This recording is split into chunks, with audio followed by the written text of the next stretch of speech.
believe would be the impact of these programs on the overall adoption of point-of-care testing devices for these two diseases? So I think that the adoption will take place over time, and I think that it's still in its nascency in terms of point-of-care testing at home. But I think it's the next step, and I think it's coming, and I think a first mover would have an advantage, obviously. In terms of the antibiotic, I mean, again, it's going to determine if you have one of the common bugs causing the acute infection.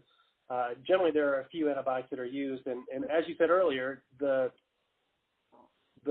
etiology is not really going to have any effect on what antibiotic I use, because generally broad-spectrum antibiotics will cover all of them. Okay, great. And when we say there is going to be a huge uptake of POCT devices because of antibiotic stewardship programs, where do you see an uptake? At the patient level, or at the primary care physician level, or at a specialist / hospital level?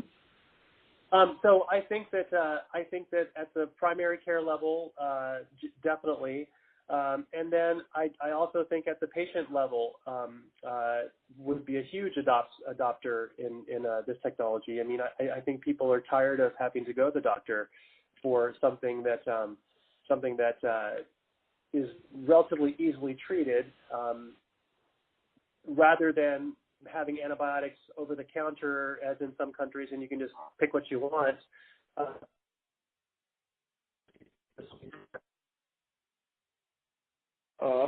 Sorry, doctor, I know your voice is a bit broken. Can you just repeat what you just said? Hello? Hello?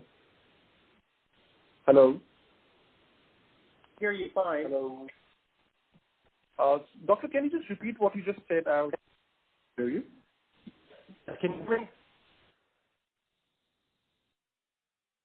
Hello? Yes, your voice was not audible. Can you just repeat what you just said about the adoption pattern?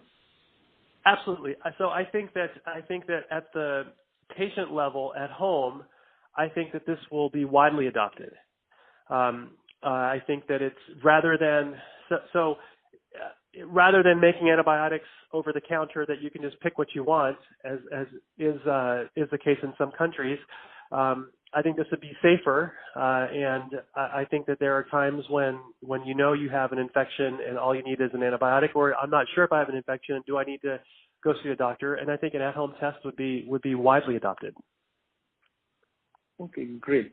And do you believe from a cost perspective of a $10 to $15 test, would the patient be willing to shell that kind of money out of pocket and get those tests done? Or would it be covered under the insurance?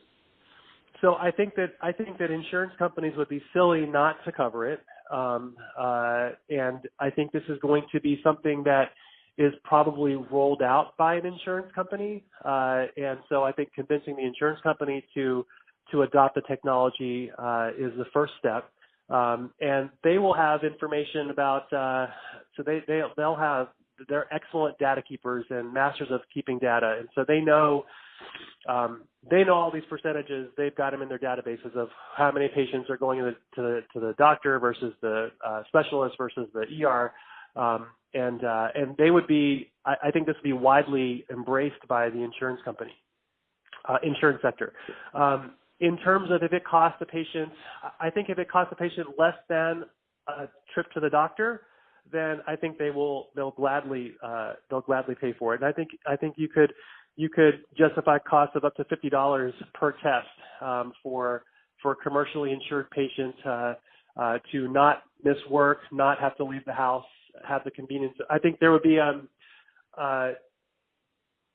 premium on the price just for the convenience, and so I think you could probably charge more than what the patient would pay out of pocket to go see the doctor.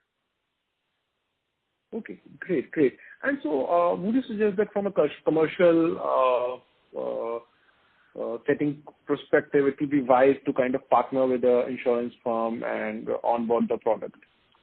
Absolutely. If your insurance company is So yes, you could put this at the Walt